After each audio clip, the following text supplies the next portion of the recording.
Love by the villain লেখিকা লিজামণি পর্ব 63। অ্যানির কপাল খানিকটা কুঁচকে আসে। তার পেটের বাচ্চাকে অ্যাসিডিটির রোগী বলে চালিয়ে দিচ্ছে। অ্যানি চোয়াল চেপে নিকের থেকে সরে আসে। সামান্য রাগ দেখিয়ে বলে, দূরে সরুন আপনি আমার থেকে। নিক ঘাড় ঘুরিয়ে অ্যানির দিকে তাকায়। আকস্মিক এমন ব্যবহারে নিক কিছুটা বিচলিত হয়ে বলে, দূরে সরবো মানে? আমার থেকে দূরে সরে বসার সাহস হলো কিভাবে তোমার? কাছে এসো ব্লাড রোজ। অ্যানি চোখ ছোট ছোট করে তাকায়। আমি আপনার থেকে দূরেই থাকবো, আপনার সংসার করব না আমি। নিক চোখ গরম করে তাকায়, ক্রোধে ফেটে পড়ে মুহূর্তের মধ্যেই। দূরে চলে যাবে এই কথাটা বললে তার সুস্থ মস্তিষ্ক বিকৃত রূপ ধারণ করে। কিন্তু নিক আজ খুব শান্তভাবে রাগটাকে কন্ট্রোল করতে চাচ্ছে। দাঁত পিষে বলে, কিছুক্ষণ আগেই তো বললে আমার সমস্ত পাপ, খারাপ স্বভাব, ছন্নছাড়া আমিটাকে ভালোবাসো, সব কিছু দিয়ে নিজের মতো সামলে নিবে। এখন সংসার করবে না বলার স্পর্ধা কিভাবে দেখালে? অ্যানিও একইভাবে দাঁত পিষে উত্তর দেয়, আমি ছন্নছাড়া এক পুরুষের সংসার করব বলেছি, কোনো বলদের সংসার নয়। নিক আকস্মিক চেঁচিয়ে ওঠে, কি বলদ বলছো কাকে? অ্যানি মুখ ভেঙচি মেরে উত্তর দেয়, আপনাকে। নিক কিছুক্ষণ অ্যানির দিকে তাকিয়ে থাকে, এরপর নিঃশ্বাস ছেড়ে অ্যানির কোমরটা চেপে ধরে আবারও নিজের কাছে নিয়ে আসে। কপালে পড়া চুলগুলো কানের কাছে গুজে দিয়ে বলে, কি হয়েছে তোর বেবি? হুট করে এমন অদ্ভুত আচরণ করছিস কেন? ভুল করেছি আমি? কষ্ট পেয়েছিস? নিকের অধৈর্য চোখ মুখ দেখে অ্যানি মুচকি হেসে তাকায়। তাহলে আপা সত্যি ঠিক কথাই বলেছিল, ওনার সাথে যদি মিষ্টি করে কথা বলা যায় তবে সে আর পাঁচজন সাধারণ মানুষের মধ্যে হয়ে ওঠে। এই যে এই মুহূর্তে কত শান্তভাবে কথা বলছে তার সঙ্গে। গ্যাংস্টার বসের এই নরম রূপটা অ্যানির কাছে একেবারেই নতুন, অচেনা। হঠাৎ মনে প্রশ্ন জাগে, নিক যদি জানতে পারে সে বাবা হতে চলেছে তবে তার প্রতিক্রিয়া কেমন হবে? যে মানুষটা বাচ্চা চাই বলতে বলতে সবাইকে পাগল করে তুলেছিল, সে যদি হুট করে শুনে নেয় সে বাবা হতে যাচ্ছে, তাহলে কি অনুভব করবে? এই কথাটা বলার অপেক্ষাতেই তো এতদিন সে নিজেকে ধরে রেখেছিল। অ্যানি ধীরে নিকের হাতটা ধরে, তারপর নিজের বাম হাতটা পেটের ওপর রাখে। নিক প্রথমে বিভ্রান্ত হয়ে অ্যানির পেটের দিকে তাকায়, তারপর তার চোখে চোখ রাখে। অ্যানি গভীর শ্বাস নিয়ে নিকের চোখে চোখ রেখে মুচকি হেসে বলে, কখনো দেখেছেন অ্যাসিডিটির জন্য কারো পেট এভাবে ফুলে যায়? কোথায় দেখেছেন এমন? নিক নিজের কপাল ঘেঁষে অ্যানির গালে হাত রাখে, এদিকে সেদিকে তাকাচ্ছে বারবার। গ্যাংস্টার বসের ছন্নছাড়া রূপ দেখে অ্যানি নিষ্পলক চোখে তাকিয়ে থাকে। নিক কিছু ভেবে আচমকা অ্যানি দুই কাঁধে হাত রেখে এলোমেলো শ্বাস নিয়ে বলে, অ্যাসিডিটি না হলে কি হয়েছে? অন্য কিছু হয়নি তো? কষ্ট হচ্ছে, ব্যথা অনুভব করছো? নিক অ্যানিকে কোলে তুলতে এগোতেই অ্যানি সঙ্গে সঙ্গে তাকে থামিয়ে দেয়। চোখ রাঙিয়ে স্পষ্ট বিরক্তি নিয়ে নিকের দিকে তাকায়, এমন বেপরোয়া হচ্ছেন কেন? চুপচাপ বসুন আমার পাশে, একদম সুস্থ আমি। নিকের জবাব আসে একই রকম বেপরোয়া ভঙ্গিতে, কিন্তু কণ্ঠে চাপা উৎকণ্ঠা নিয়ে বলে, তোমাকে নিয়ে কোনো রিস্ক নিতে চাই না। যদি কিছু সমস্যা হয় কাকে নিয়ে বাঁচবো আমি? অ্যানি চট করে উত্তর দেয়, আপনার ছেলে অথবা মেয়েকে নিয়ে বাঁচবেন। নিক কিছুক্ষণের জন্য নিঃশব্দ হয়ে যায়, চোখে মুখে জমে ওঠে দ্বন্দ্ব আর অস্বীকার। পরক্ষণেই রাগ চেপে রাখতে না পেরে কঠিন গলায় বলে, ছেলে অথবা মেয়ে নিয়ে বাঁচবো মানে? আমার ছেলে মেয়ে নেই, প্রয়োজন নেই এইসবের। কিন্তু আমার প্রয়োজন আছে, একটা বাবু চাই আমার। একদম আপনার মতো চোখ মুখ যাতে হয়, ঠিক আপনার বাম ভ্রুতে যেমন কাটা দাগ, ঠোঁটের পাশে আর নিচে তিল। অ্যানির হঠাৎ এমন ইচ্ছের মানে নিক বুঝল না। তবে এইসব কথার বিরক্তি বোধ করে, রাগ দেখিয়ে শাসিয়ে বলে, বাচ্চার প্রয়োজন নেই আমার, এইসব অহেতুক কথা বলবে না আর আমার কাছে, চলো আমার সাথে।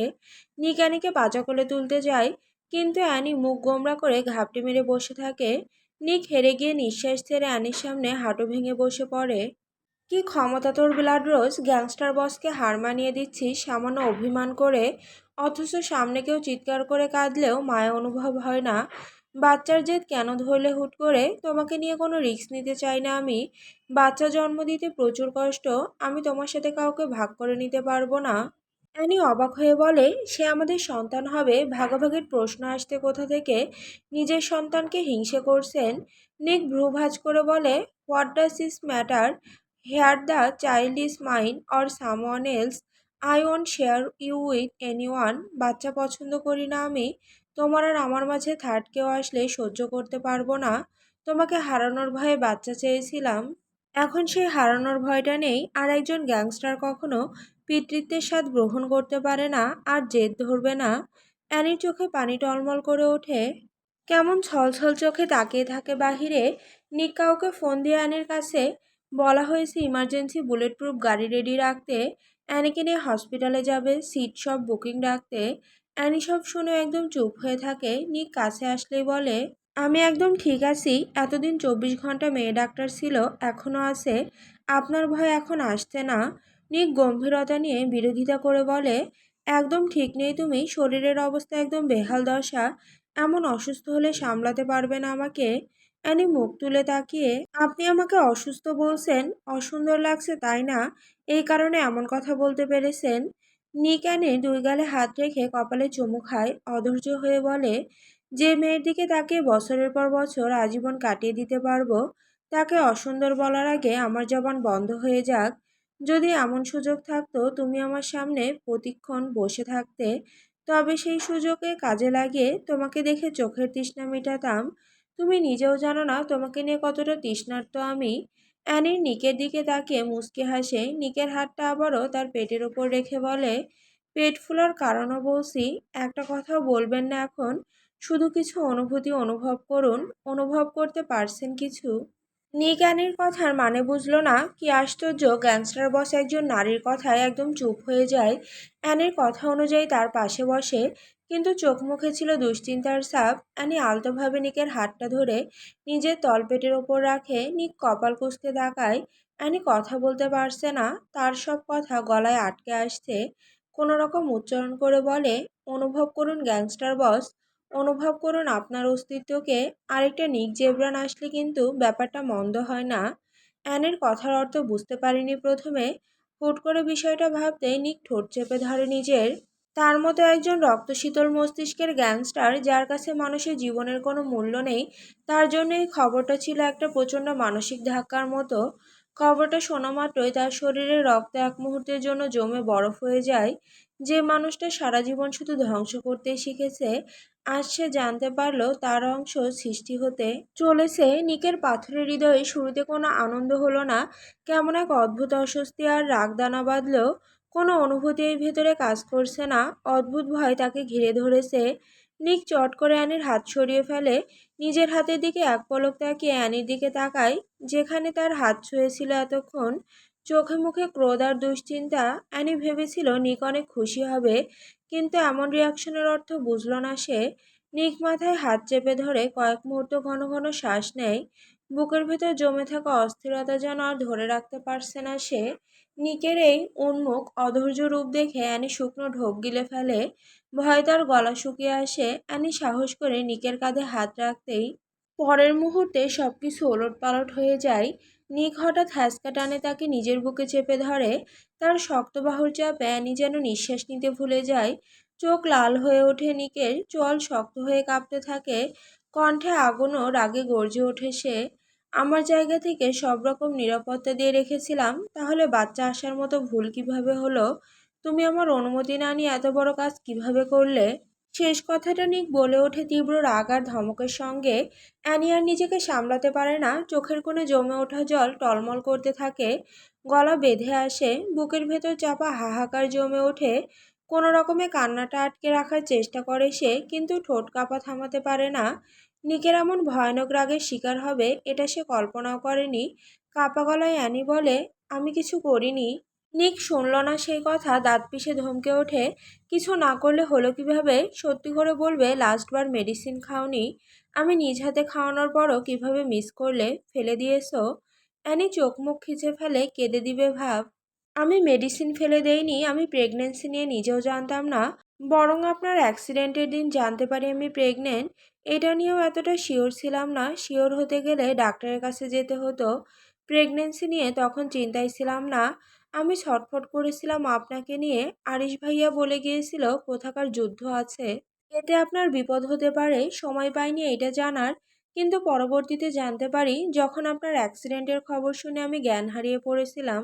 তখন ডাক্তার বলেছিলেন আমি 1.5 মাসের অন্তঃসত্ত্বা। এতদিন অপেক্ষা করেছিলাম আপনাকে এই সংবাদটা কবে দিব। ছটফট করেছি আপনার কানে পৌঁছে দিতে, যে আপনিও বাবা হচ্ছেন। নিক নিজের বাঁধন হালকা করে ঘন ঘন নিঃশ্বাস ছেড়ে বলে, আমি সন্তান চাই না, আমার কিছুর প্রয়োজন নেই। অ্যানি কান্নার জন্য কথা বলতে পারছে না, আহত গলায় বলে, আপনি এখনো আমার সেই অতীতের কথাগুলো মনে করছেন? আপনাকে বাচ্চা নিয়ে অনেক খারাপ কথা শুনিয়েছি। তখন পরিস্থিতি ভিন্ন ছিল, আমি নিজের মধ্যে ছিলাম না তখন। আমার চোখে ওই সময় আপনি একজন পিশাচ ছাড়া কিছুই ছিলেন না। তীব্রভাবে ঘৃণা করতাম আপনাকে। সন্তানের কথা বললে সন্তান হারানোর ভয় পেতাম। আপনার জীবন নরকের ন্যায়, যেখানে মৃত্যুর লড়াই হয় প্রতিনিয়ত। প্রতি রাতে ঘুমানোর সময় ও ভয়ে ভয়ে ঘুমাতে হয়। ঘুমন্ত অবস্থায় যদি কেউ আক্রমণ করে তবে সকালের সূর্যোদয়টা দেখতে পারবো কি না। ক্ষমতার জন্য ষড়যন্ত্রে একের পর এক চাল বিছিয়ে দেওয়া হয়। যদি সেই চাল ভেঙে ফেলতে পারো তবেই টিকা সম্ভব, নয়তো প্রাণ হারাতে হবে। এমন এক বীভৎস দুনিয়ায় আমি সন্তান জন্ম দিতে চাইনি, রাখতে চাইনি কোনো দুর্বলতা। আপনি বলুন না, কোনো শত্রুপক্ষ যদি আঘাত করতে আসে, তবে চোখের সামনে মা হয়ে নিজের মাসুম বাচ্চার ছটফটানি কিভাবে সহ্য করতাম। তাই বাচ্চার কথা বললে এতটা রেগে যেতাম। এখন তো ও আমাদের সংসারের স্তম্ভ হয়ে এসে পড়েছে। ওর থেকে এভাবে মুখ ফিরিয়ে নেবেন না। ও আপনার অংশ। নিক নিক বিছানা থেকে উঠে দেওয়ালে ঘুষি বসায়। সাথে সাথে কেঁপে ওঠে ঘরের প্রতিটা জিনিসপত্র। আমি বাচ্চা চাইলে এতদিনে বাচ্চার বাবা হয়ে যেতাম। আমাকে আটকানোর ক্ষমতা তোমারও ছিল না। নিক জেব্রান যা চায় সেটা নেওয়ার জন্য কারো কাছে হাত পাতে না, বরং ছিনিয়ে নেয়। তাই ওই দিনের কথাগুলো আমার উপর কোনো প্রভাবই ফেলেনি। আমি কারো বাবা হব, এর থেকে হাস্যকর কিছু হতেই পারে না। আমার স্পর্শ, আমার ছায়া তার জন্য শুভ হবে না। এই হাত দিয়ে নিজের জন্মদাত্রীকে খুন করেছি। এই কালো হাত দিয়ে হাজার বাচ্চাকে বলি দিয়েছি। আমার মতো নরপশু নিবে পিতৃত্বের স্বাদ। ছ্যা, আমার ছায়া তার জন্য মঙ্গলজনক নয়। আমার কালো হাতের থাবায় সে ঝলসে যাবে। তোমার উচিত হয়নি আমার হাত তার উপরে রাখার। অ্যানি বিছানা থেকে উঠে আসে, নিকের গালে হাত দিয়ে হালকা হেসে বলে, বাবারা সন্তানের জন্য দেওয়াল হয়, তাদের ধ্বংসকারী নয়। আপনার অংশ সে নিক, আপনার স্পর্শ পেলে সে ঝলসে যাবে না, বরং আপনার স্পর্শ না পেলেই ঝলসে যাবে। নিক তাচ্ছিল্যের সুরে বলে, আমার এই হাত রক্তে ভেজা, যে হাত দিয়ে আমি মানুষের প্রাণ কেড়ে নিই, সে হাত দিয়ে একটা নিষ্প্রাণ প্রাণকে ছোঁয়া কি পাপ নয়? আমার ছায়া তাকে অন্ধকার ছাড়া আর কিছুই দেবে না। নিকের সেই তাচ্ছিল্যকে উপেক্ষা করে অ্যানি এক পা এগিয়ে আসে। তার চোখে পানি থাকলেও কণ্ঠস্বর ছিল ধীর ও অবিচল। সে নিকের রক্তমাখা হাতের উপর নিজের হাত রেখে খুব নরম গলায় বলল, রক্ত ধুয়ে যায়, সাফ হয়ে যায়, কিন্তু রক্তের টান কখনো মুছে যায় না। আপনার হাত কারোর জন্য যমদূত হতে পারে, কিন্তু আপনার সন্তানের জন্য এটাই হবে তার প্রথম আশ্রয়। সে আপনার অন্ধকার দেখবে না, সে দেখবে তার বাবাকে। নিক এক ঝটকায় নিজের হাত সরিয়ে নেয়, চোয়াল শক্ত হয়ে আসে তার। ধূসর বাদামি চোখের মণিতে এক ধরনের উগ্র অস্থিরতা। সে ঘরের জানালার দিকে তাকিয়ে দাঁতে দাঁত চেপে বলে, বাবা ডাকবে না, তীব্রভাবে ঘৃণা করবে। আমি এক নরপশু যার কোনো ভবিষ্যৎ নেই। আমার মতো মানুষের অংশ হয়ে জন্মানো মানে অভিশপ্ত জীবন পাওয়া। পৃথিবী আমাকে ভয় পায়। আমি চাই না আমার সন্তান আমাকে দেখে আতঙ্কে কুঁকড়ে থাকুক। আমার স্পর্শ পেলে সে ঝলসে যাবে। ভুল ভাবছেন, যে বাঘ পুরো বনের কাছে আতঙ্কের, সেও তার ছানাকে পরম মমতায় আগলে রাখে। আপনার কঠোরতা পৃথিবীর জন্য তুলে রাখুন, কিন্তু আপনার সন্তানের জন্য আপনি কেবলই একজন বাবা। আপনার স্পর্শ তাকে ঝলসে দেবে না, তাকে এই নিষ্ঠুর পৃথিবী থেকে আড়াল করে রাখবে। আমার ভেতরে কোনো মায়া নেই, কোনো দয়া নেই, আমি তাকে কি দেব? নিকের একটা শক্ত হাত টেনে নিয়ে নিজের পেটের ওপর রাখে। নিক হাতটা সরিয়ে নিতে চাইল, কিন্তু অ্যানি তা ছাড়ল না। অ্যানি ধীর গলায় বলল, আপনি তাকে আপনার নাম দেবেন, আপনার সাহস দেবেন। একজন মাফিয়া রাজত্ব জয় করতে পারে, কিন্তু একজন বাবা তার সন্তানের হৃদয়ে রাজত্ব করে। তার ছোট্ট আঙুল যখন আপনার এই শক্ত হাতটা ধরবে, তখন বুঝতে পারবেন আপনি নরপশু নন, আপনি একজন রক্ষাকর্তা। নিকের চোখ দুটো অ্যানির স্ফীত উদরের দিকে নিবদ্ধ আসে, কিন্তু সেখানে কোনো পিতৃসুলভ কমলতা বা পরম মমতার লেশমাত্র নেই। নিক এক পা এগিয়ে এসে অ্যানির খুব কাছে দাঁড়ায়, এতটাই কাছে যে অ্যানি নিকের গায়ে সেই চিরচেনা উগ্র তামাক আর দামি পারফিউমের তীব্র গন্ধ পাচ্ছিল। নিক তার শক্ত হাতের আঙুল দিয়ে অ্যানির চিবুকটা আলতো করে উঁচিয়ে ধরে, অত্যন্ত নিষ্প্রিয় আর শান্ত গলায় বলে, এই বাচ্চার জন্য যদি তোমার তিল পরিমাণ কষ্ট হয়, তবে তিল পরিমাণ ছাড় দিব না। তোমাকে কষ্ট দেয় এমন কাউকে সহ্য হয় না আমার, এমনকি নিজেকেও না। সামান্য থেমে নিঃশ্বাস টেনে বলে, তুমি হয়তো একে তোমার সন্তান হিসেবে দেখছো, কিন্তু আমি একে দেখছি তোমার শরীরের ওপর আসা এক বাড়তি চাপের মতো। তোমাকে কষ্ট দেয় এমন কাউকে আমি সহ্য করব না, তা সে যে কোনো শত্রু হোক, কোনো নিয়তি হোক কিংবা আমার নিজের রক্ত। তোমাকে সুস্থ দেখতে পাওয়ার জন্য আমি যদি এই অনাগত প্রাণকে। নিক থেমে যায়, কথাটা অসম্পূর্ণ রেখে অ্যানির শুকনো কাপা ঠোঁটের উপরে চুমু খেতে যায়, কিন্তু অ্যানি খেতে দিল না তাকে। নিকের এমন পাষাণ হৃদয় দেখে অ্যানির কান্না আসে। লোকটা পাথর সে জানে, কিন্তু পৃথিবীর এমন কোনো পুরুষ নেই যে বাবা হওয়ার খবর শুনে এমন পাথর হৃদয় নিয়ে বসে থাকে। অ্যানি রাগটাকে সামলাতে না পেরে নিকের কলার চেপে ধরে আচমকা। নিককে কিছু বলতে না দিয়ে চোখে চোখ রেখে দাঁত পিষে বলে, যদি এভাবে মুখ ফিরিয়ে রাখেন তবে প্রচুর খারাপ হবে। আমি বাচ্চা চেয়েছিলাম, বাচ্চা আমি কখনো চাইনি। জোর করে এই বাচ্চা নেইনি আপনার থেকে, বরং নিজে দিয়েছেন এই বাচ্চা। সজ্ঞানে হোক বা অন্যভাবে সে আপনার অংশ। আমার সন্তানের প্রতি কোনো রকম অবহেলা দেখালে আমি সহ্য করব না। হৃদয়হীন পাষণ্ড লোক সন্তানের অস্তিত্ব অনুভব করে একটু মায়া কাজ করলো না, হৃদয়ে পাষণ্ড প্রলেপ পড়ে গিয়েছে।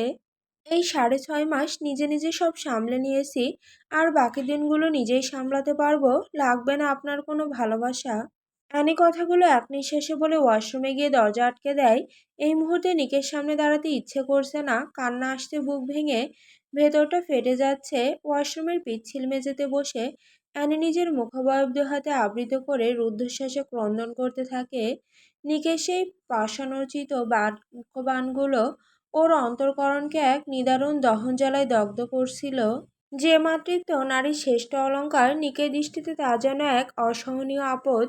বাইরে নিকের পায়চারির শব্দ শোনা যাচ্ছে, প্রতিটি পদক্ষেপ অ্যানের হৃদকম্পন বাড়িয়ে দিচ্ছে। নিকের এই নির্লিপ্ত কাঠিন্য আর অনমনীয় জেদ অ্যানিকে এক দুর্ভেদ্য অন্ধকার প্রকোষ্ঠে বন্দী করে ফেলেছে।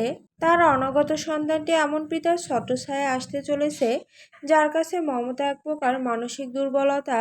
ট্যাপ ছেড়ে শীতল জলের ধারায় মুখ ধুয়ে অ্যানি যখন আয়নায় নিজের প্রতিবিম্ব দেখে কিছুক্ষণ, আয়নায় নিজের পেটের দিকে তাকিয়ে হাত রেখে দু হাত দিয়ে স্পর্শ করে সামান্য হেসে বলে, আচ্ছা তোমার কি কান তৈরি হয়ে গিয়েছে? তুমি কি আমাদের কথাই শুনতে পেয়েছো? শুনলেও কষ্ট পাবে না একদম। তোমার বাবা একটু আলাদা রকম, অদ্ভুত রহস্যময় সে। আজ রাগ দেখিয়েছে, ওনার ভয় হচ্ছে যদি আমার কিছু হয়ে যায়। তোমার কিছু একটা হয়ে গেলে কাল দেখবে তোমার জন্য উন্মাদ হয়ে উঠেছে, দেখবে তুমি তার জীবন হয়ে উঠেছ। বিশাল সমুদ্রের নীল জলরাশি তখন উন্মত্ত তাণ্ডবে মেতেছে। লোনা বাতাসের ঝাপটা আর উত্তাল ঢেউয়ের গর্জন চারপাশের পরিবেশকে এক অদ্ভুত মায়াবী গাম্ভীর্যে ভরিয়ে দিয়েছে। পিচঢালা রাস্তার একপাশে অধিরাজের দামি গাড়িটা নিষ্ক্রিয়ভাবে দাঁড়িয়ে আছে, তার মালিকের একাকিত্বের পাহারাদার। সমুদ্রের একদম কিনারায় বালুকা বেলার শেষ প্রান্তে স্থবির পাহাড়ের মতো দাঁড়িয়েছিল অধিরাজ। তার শার্টের হাতা গোটানো এলোমেলো চুলগুলো বাতাসের ঝাপটায় কপালে আছড়ে পড়ছে। ঠিক সেই মুহূর্তে সে পিঠে এক জোড়া ছোট হাতের কোমল স্পর্শ অনুভব করলো। ছোট ছোট দুইটা হাত তার চওড়া পিঠটাকে জড়িয়ে ধরেছে। এই উত্তাল সমুদ্রের গর্জনের মাঝে অধিরাজ যেন সেই হৃদস্পন্দনের শব্দ শুনতে পায়। সে ঘুরে নিয়ে একটু দৃষ্টি সাগরের দিকে নিবদ্ধ রইল, কিন্তু অধিরাজের ঠোঁটের কোণে ফুটে ওঠে এক চিলতে রহস্যময় আর তৃপ্তির মুচকি হাসি। সে খুব ভালো করে জানে এই দুইটা হাত কার। এই বিশাল দেহের অধিকারী, যার এক ইশারায় শত্রুর হৃদয় থমকে যায়, তাকে পেছন থেকে জাপটে ধরার সাহস কেবল ওই একজন রমণীরই আছে। সমুদ্রের নোনা গন্ধে মিশে থাকা সেই পরিচিত সুবাসটা অধিরাজের নাসারন্ধে পৌঁছে দিতেই তার ভেতরে সব কাঠিন্য যেন বালির বাঁধের মতো ধসে পড়ে। বাতাস তখন সেই রমণীর অবাধ্য চুলগুলোকে উড়িয়ে এনে অধিরাজের কাঁধে ফেলছে। অধিরাজ তানভীর দিকে ঘুরে তার কপালে চুমু খেলো, বুকের সাথে মিশিয়ে নিয়ে নিচু স্বরে সমুদ্রের গর্জন ছাপিয়ে তানভীর উদ্দেশ্যে বলে, এভাবে যদি সারাক্ষণ বুকের সাথে মিশিয়ে রাখতে পারতাম তাহলেও বোধ হয় তৃষ্ণা মিটত না। তানভী মুচকি হেসে বিড়াল ছানার মতো হালকা উকি দেয়। অধিরাজের দিকে তাকিয়ে বলে, তোমার বস বেঁচে আছে শুনে খুশি হলাম। ওনার কিছু হয়ে গেলে দেখা যেত একটা সময় তোমাকে হারিয়ে ফেলেছি। বসের শোকে শোকে মরে যেতে। অধিরাজ সামান্য হেসে বলে, মিথ্যা বলনি, কিভাবে জানলে বস বেঁচে আছে? আমি তো এখনো বলিনি। নিউজে দেখাচ্ছে, আজ পুরো নিউজ ফিড জুড়ে ভূমিকম্প বইছে। উনি বেঁচে আছে শুনে অনেক বড় শক খেয়েছি। কিছুক্ষণ তাকিয়েছিলাম নিউজের দিকে, ভেবেছি মিথ্যা নিউজ ছড়াচ্ছে। পরে দেখলাম সত্যি কাহিনী এটা। গ্যাংস্টার বস বেঁচে আছে, বলনি কেন? অধিরাজ তানভীর চুল ঠিক করে দিয়ে বলে, আমি আর আরিশ স্যার ছাড়া এটা কেউ জানতো না, এমনকি বসের ওয়াইফ ম্যামও জানতো না। উনি জানলেই বা কি, উনি তো তোমার বসকে প্রচণ্ডভাবে ঘৃণা করে। মৃত্যুতে খুশি হয়েছে নিশ্চয়ই। খুশি হবে স্বাভাবিক, ওনার জায়গায় থাকলে আমি ডিজে গান লাগিয়ে নাচতাম। অধিরাজ হালকা হেসে তানভীর চিবুক ধরে তার মুখটা উপরে তুলে ধরে, এরপর চোখে চোখ রেখে বলে, তুমি বাদে ওনার মতো সুন্দরী নারী কোথাও দেখিনি, আবার ওনার মতো রূপ বদলকারী নারীও কোথাও দেখিনি। বাহিরের মানুষ ওনাকে যতটা শান্ত ও ভীতু ভাবে, উনি তেমনটা নয়। হ্যাঁ, উনি কিছুটা শান্ত আর ভালো, বাট ওনার হিংস্র আর অত্যাচারী রূপ দেখনি।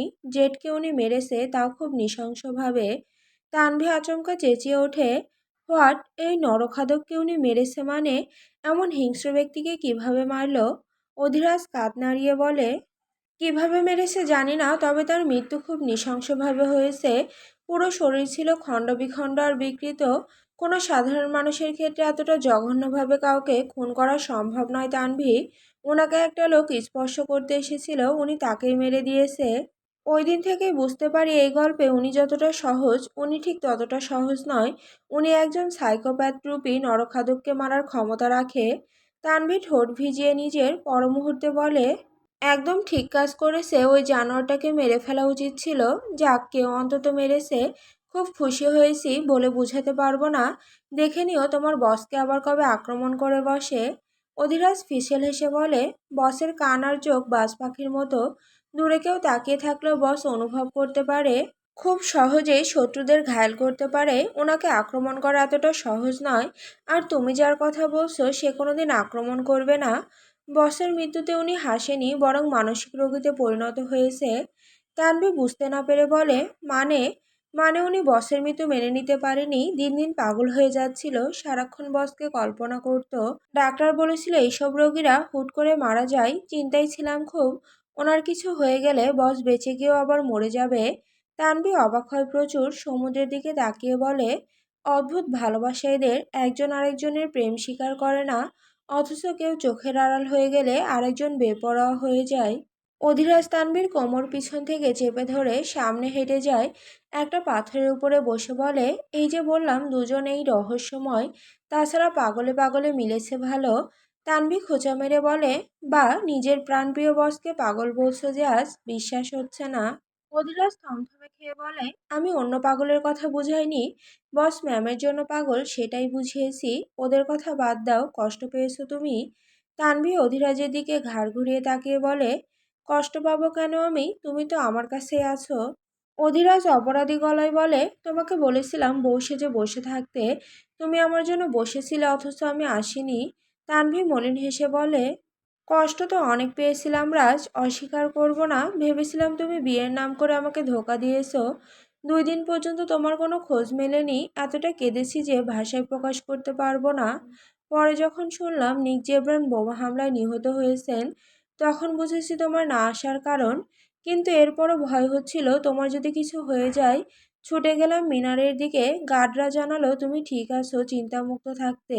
অধিরাজ গম্ভীর নিঃশ্বাস ছেড়ে তানভীর গালে চুমু খায়, আকাশের দিকে তাকিয়ে বলে, এইবার আর কোনো বাধা নেই, বস ফিরে এসেছে, শত্রুগুলোকে মেরে তুমি আমি বিয়ের সাজ সাজবো। তানভীর মুচকে এসে অধিরাজের বুকে লেপ্টে যায়। অধিরাজ বুকের সাথে মিশিয়ে নেয় নিজের প্রেয়সীকে। ঘড়ির কাঁটা রাত 11টার ঘর স্পর্শ করার উপক্রম। পুরো ভূগর্ভস্থ আস্তানাটি আজ এক অশুভ রোশনাইয়ের উদ্ভাসিত। শহরের সবচেয়ে অন্ধকার গলির শেষ প্রান্তে, যেখানে আইনের হাত পৌঁছাতে ভয় পায়, সেখানেই আজ জমেছে পাপাচারী আর অপরাধ জগতের রাঘব বোয়ালরা। দীর্ঘ নিস্তব্ধতার অবসান ঘটিয়ে যখন সেখানে নিকের পদচারণা ঘটল, মুহূর্তেই পুরো হলঘর এক হিমশীতল স্তব্ধতায় জমে যায়। নিক বেঁচে আছে, এই একটি সংবাদ পুরো মাফিয়া সাম্রাজ্যে দাবানলের মতো ছড়িয়ে পড়েছে। তার ফিরে আসাকে উদযাপন করতে মদ্যপান, জুয়া আর নর্তকীদের উন্মাদনায় এক বীভৎস উৎসবের আয়োজন করা হয়েছে। এই আয়োজনের প্রতিটি অংশই ছিল নিকের মনোরঞ্জনের জন্য সাজানো। কিন্তু বিশাল সেই সদর দরজা ঠেলে নিক যখন ভেতরে প্রবেশ করে, তার চেহারায় কোনো আনন্দের লেশমাত্র ছিল না। নিক অত্যন্ত ধীরস্থির পায়ে এগিয়ে গিয়ে তার নির্দিষ্ট সেই রাজকীয় আসনে বসল। তার পরনে কালো কোট, চোখে মুখে এক কঠিন নির্লিপ্ততা। চারপাশে যখন উল্লাস হওয়ার কথা, তখন নিকের গম্ভীর মূর্তির সামনে কারো শ্বাস ফেলার সাহসটুকু হচ্ছিল না। নিক তার আসনের হাতলে হাত রেখে হেলান দিয়ে বসে।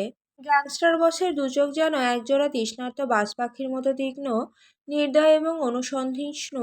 সেই চোখের দৃষ্টি হলের এক প্রান্ত থেকে অন্য প্রান্তে ঘুরে বেড়াতে থাকে। কারো চোখে বিশ্বাসঘাতকতার ছাপ আছে কিনা, কিংবা এই অকাল উৎসবের আড়ালে কেউ কোনো ষড়যন্ত্রের জাল বুনছে কিনা, নিজের বাজ পাখির মতো চাহনি যেন প্রতিটি মানুষের আত্মা ভেদ করে সেই সত্য খুঁজে বের করতে চাইছে। উৎসবের বাজনা তখনও বাজছে, কিন্তু নিকের ওই স্থির আর তীক্ষ্ণ দৃষ্টির নিচে উপস্থিত সবার হাড়ের ভেতর এক অজানা আতঙ্ক বয়ে যাচ্ছিল। একজন নিকের উদ্দেশ্যে বলে, আপনি বেঁচে আছেন শুনে প্রচুর খুশি হয়েছি। নিক অদ্ভুতভাবে হাসলো। যখন মরিনি সেখানে নতুন করে বেঁচে ফিরবো কিভাবে? পরপর কায়েতের হিংসাত্মক দৃষ্টির দিকে তাকিয়ে সকলের উদ্দেশ্যে বলে, আপনারা সবাই এখানে থেকে আসতে পারেন, বাহিরে নর্তকীদের সাথে ফুর্তি করেন। বর্তমানে কায়েত আর আমার কিছু পার্সোনাল কথা আছে। নিকের গম্ভীর গলার এক আদেশে সব এক এক করে চেয়ার ছেড়ে উঠে পড়ে। কায়েত সামান্য বিচলিত না হয়ে নিজেকে শক্ত করে ধরে রাখে। তবুও খুব অস্থির হয়ে উঠেছে নিকের এমন শিকারীর ন্যায় চাহনিতে। নিক ঠোঁট কামড়ে ধরে নিজের, টেবিলের ওপর আঙুল দিয়ে শব্দ করতে করতে বলে, তোর কপাল ঘামছে কায়াত, কপালটা মুছে নে। এত ভয় পাচ্ছিস কেন বুঝলাম না। ভয় পেতে যাব কেন তোকে, শত্রুকে কেউ ভয় পায়? নিক বাঘা হেসে বলে, শুনলাম তুই আমার বউকে তুলে আনার জন্য 4-5 বার মিনারে অ্যাটাক করিয়েছিস। কত কষ্ট করলি তুই, ভাবতেই খারাপ লাগছে। কায়েত শুকনো ঢোক গেলে কিন্তু নিজের ভয়টা প্রকাশ করতে চাইল না। এইসব খাওয়া মাল তুলে এনে আমার কি লাভ? নিক হালকা হেসে নিজের কপাল ঘেঁষে হাতে একটা ছুরি তুলে নিয়ে সেটা সামান্য নাড়াচাড়া করে ছুরির দিকে তাকিয়ে বলে, ভয় পাচ্ছিস? কায়েত তেলে বেগুনে জ্বলে ওঠে। বাস্টার্ড, ভয় পেতে যাব কেন? কায়েতের মুখে গালি নিকে সহ্য হলো না। চেয়ার থেকে উঠে কায়েতের বুঝে ওঠার আগেই তার গলাটা চেপে ধরে। কায়েত চেয়ার থেকে মেঝেতে পড়ে যায়। নিক পেটের ওপর পা রেখে দাঁত পিষে বলে, শালা মাদার ফাক, বোমা তুই হামলা করিয়েছিস তাই না? কায়েত ছটফট করে কঠিন গলায় বলে, মিথ্যে কথা বলবি না, আমি হামলা করাতে যাব কেন? নিক রহস্যময়ভাবে হাসলো। মাত্র 2 দিন সময় দিলাম তোকে, এই 2 দিন যত ফুর্তি করার করে নে। কারণ এই 2-1 দিনের ভেতরে শিওর হয়ে যাব মেইন কালপ্রিটকে। যে গার্ডকে তুই হাত করেছিস তাকে একবার খুঁজে পাই। নরকের যন্ত্রণা ঠিক কেমন ভয়ানক হয় তুই সেটা অনুমান করবি, মাদারচোদের বাচ্চা। নিক কথাটা বলে কায়েতের শরীরের উপর দিয়ে হেঁটে যায়। কায়েত ব্যথায় চিৎকার দিয়ে ওঠে। গ্যাংস্টার বসের চোখ মুখ ক্রোধে লাল হয়ে উঠেছে। সোজা গিয়ে গাড়ির মধ্যে বসে যায়, উদ্দেশ্য মিনারে যাওয়া। আরিশার অধিরাজ ডিভানে বসে নিখের জন্য অপেক্ষা করছিল। নিক মিনারে প্রবেশ করে, আরিশার অধিরাজের উদ্দেশ্যে বলে, কাল পুরো শহরে মিষ্টি বিতরণ করে দে, পুরো মাফিয়া সাম্রাজ্যকে জানিয়ে দে গ্যাংস্টার বস বাবা হতে যাচ্ছে। নিক কথাটা বলে এক মুহূর্ত দাঁড়ানোর প্রয়োজন মনে করল না। আরিশার অধিরাজ একে অপরের দিকে তাকিয়ে আহাম্মকের মতো মুচকি হাসল। আরিশ অধিরাজের দিকে তাকিয়ে বলে, বুঝলি অধিরাজ, নিক আর আমি একসাথে বিয়ে করেছি। আমি কিছু মাস পরে করেছি, তবে সেসব হিসেব রাখি না। অ্যানি প্রায় 6 থেকে 7 মাসের অন্তঃসত্ত্বা, আর এদিকে আমার বাসরটা হলো না। আর অপেক্ষা করা যায় না। আমারও বাবা হওয়ার অনুভূতি খোঁচাখুচি করছে। ভার্জিন থাকতে আজকাল শীত লাগছে প্রচুর, বরফে জমে যাচ্ছি আমি। গরম প্রয়োজন আমার, বউ লাগবে এখন ইমার্জেন্সি। আমি যাই, তুই বসে থাক। আরিশা দাঁড়ালো না, উঠে উপরে চলে গেল। অধিরাজ আহাম্মকের মতো দাঁড়িয়ে আরিশের যাওয়া দেখলো। সবাই বাচ্চার বাবা হয়ে যাচ্ছে, আর এদিকে সে বিয়েই করতে পারল না। আরিশ রুমে প্রবেশ করে শব্দহীনভাবে দরজাটা লাগিয়ে দেয়। পুরো রুম বিদঘুটে অন্ধকার। আরিশ শুধু অনুভব করলো কেউ বিছানার মধ্যে শুয়ে আছে। এক হাতে লাইট জ্বালিয়ে বেডের দিকে তাকায়। নাজলি গুটিসুটি মেরে শুয়ে আছে, ঘুমায়নি এখনো। চোখের পাতা নড়ছে। আরিশ শিউরে বসে নরম সুরে ডাক দেয়, ওঠো। নাজলি শুনল না। আরিশ কপাল কুঁচকায়, তুমি ঘুমাওনি আমি জানি। ঘুমন্ত ব্যক্তির চোখের পাতা এমন ছটফট করে না।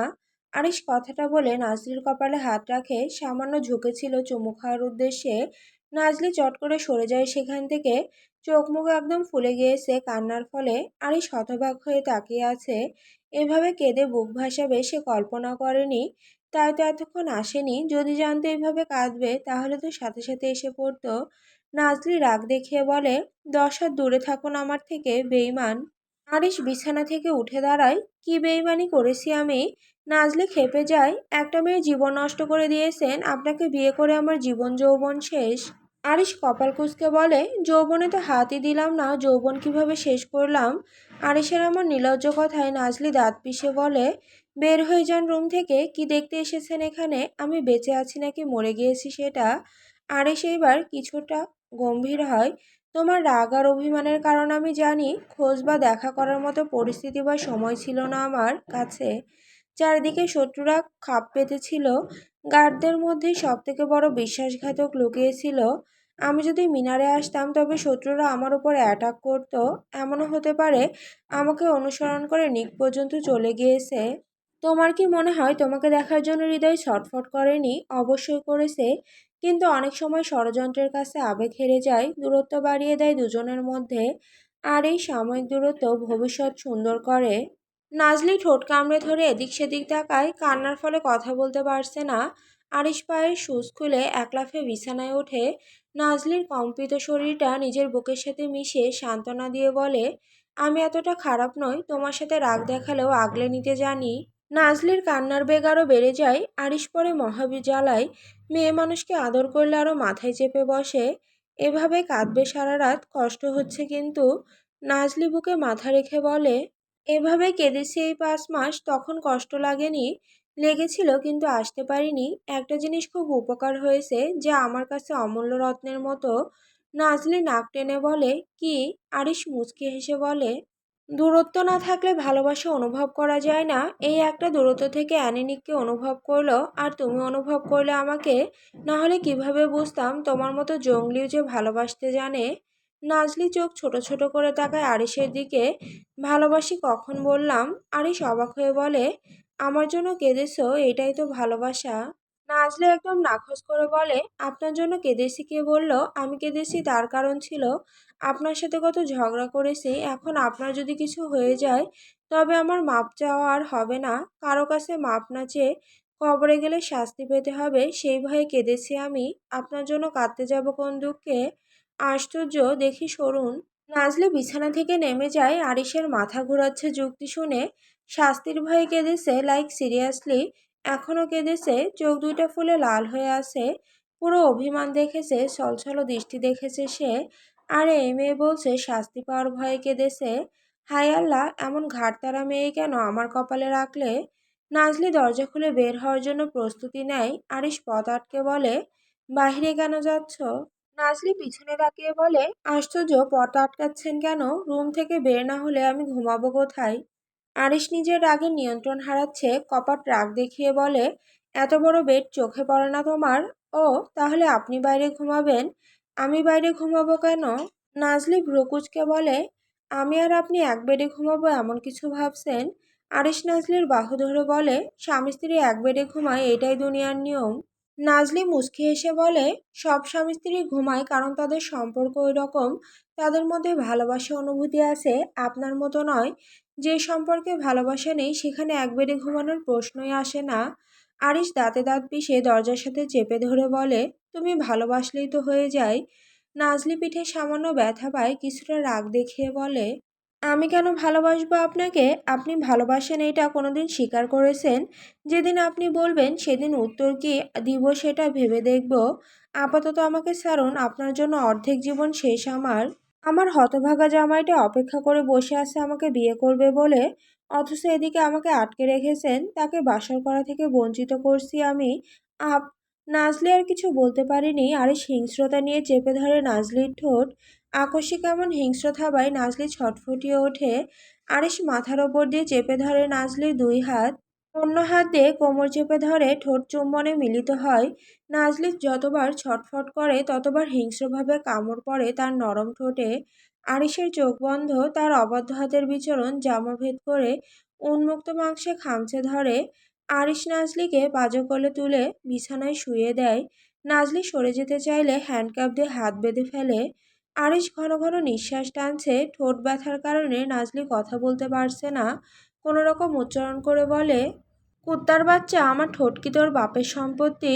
আরিশ নেশালো চোখে তাকায়, গলায় মুখ গুজে দিয়ে বলে, আমার একান্তই আমার সম্পত্তি, আমার ভালোবাসা, আমার প্রেম, আমার নিঃশ্বাস। নাজলি থমকে যায়, ঠোঁটের কোণে হাসি ফুটে ওঠে, কাপা গলায় বলে, কি কি বললেন?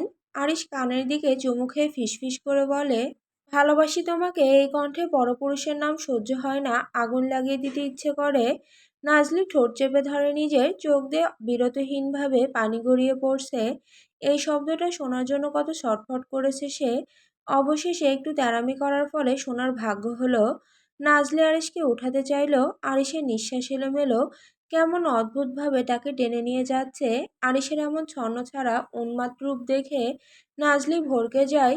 কি কি করছেন, ছাড়ুন, আমার কথা শুনুন আগে। আরিশ ছাড়ল না, হাতের হ্যান্ডকাপ খুলে দিয়ে জামার ফিতার মধ্যে হাত রেখে গলায় মুখ গুজে দেয়, মিনতি সুরে বলে, প্লিজ না নাজলি, অন্তত এই মুহূর্তে সরে যেতে বলো না। প্লিজ, ভালোবাসি তো অনেক, অনুমতি দাও প্লিজ। নাজলির শরীর শিরশির করে ওঠে। আরিশের পিঠে হাত রেখে নাজলি চোখ বন্ধ করে ফেলে নিজের। অনেক তো দূরত্ব হলো, আর এত দূরত্ব রেখে কি হবে? ভালোবাসার সময় তো দিন দিন ফুরিয়ে যাচ্ছে। নাজলি লজ্জায় লাল হয়ে যায়, কাপা গলায় বলে, আমিও ভালোবাসি আপনাকে, অনেক ভালোবাসি। সাথে সাথে খুলে যায় জামার ফিতা। নাজলির শরীর শিরশির করে ওঠে। আবারও শক্ত করে আরিশের পিঠ খামচে ধরে। অনুভব করতে পারছে একজন উন্মাদ পুরুষের বেসামাল স্পর্শ। কি আশ্চর্য, ভালোবাসার শব্দে এত শক্তি কেন? সামান্য একটা স্বীকারোক্তিতে নিজেকে উৎসর্গ করে দিয়েছে। সরে আসার মতো শক্তি হারিয়ে ফেলেছে। আরিশ নাজলির কানের কাছে এসে ফিসফিস করে বলে, প্রস্তুত? নাজলি লজ্জা আর আতঙ্কে আরিশের বুকে মুখ লুকায়। আরিশ মুচকি হেসে নাজলির মাথায় চুমু খায়। ভয় নেই, নিজের সবটা দিয়ে আগলে নিব। নাজলি চোখ বন্ধ করে ফেলে, শক্ত করে খামচে ধরে আরিশের চুল। সময় যাচ্ছে বিরতিহীনভাবে, ভালোবাসার এক অতল গহ্বরে হারিয়ে যায় দুজন। সঠিক মানুষের সাথে কাটানো প্রতিটা মুহূর্ত যেন এক একটা নতুন জন্ম। আরিশ আর নাজলি সেই জন্মের স্বাদ নিতে নিতে ডুবে গেল একে অপরের মাঝে।